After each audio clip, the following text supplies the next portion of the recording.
आजपर्यंत ज्ञानोबरायांनी समाजाला फक्त दिलं, समाजाकरता हरिपाठ दिला, समाजाकरता पसायदान मागितलं, समाजाकरता दान मागितलं, समाजाकरता ओव्या लिहिल्या, समाजाकरता श्लोक लिहिले, समाजाकरता अभंग लिहिले, समाजाकरता अमृतानुभव लिहिला, समाजाकरता चांगदेव 65 सगळं समाजाकरता.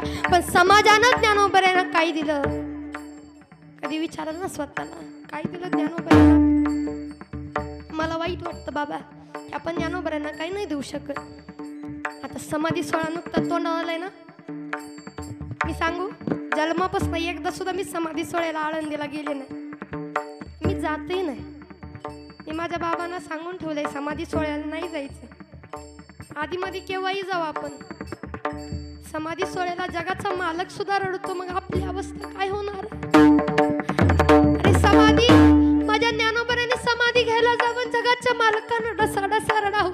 माऊली, हे काय वय आहे का माऊली? नका ना जाऊ, तुमची अवस्था नाही पावत माऊली. जगाच्या मालकानं टाव पोडावा माऊली,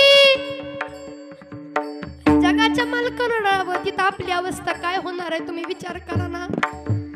ज्या ज्ञानोबरांनी फक्त जगाला देण्याचं काम केलं, ते ज्ञानोबरा जेव्हा समाधीला जातात काय अवस्था होत असेल? म्हणून मी माझ्या बाबांना बजावून सांगते, कशालाही जाऊ आपण. ज्ञानोबरांनी जे दिलं त्याच्या बदल्यात देहाचं कातडच शिवून देऊन ज्ञानोबरांना काही हरकत नाही.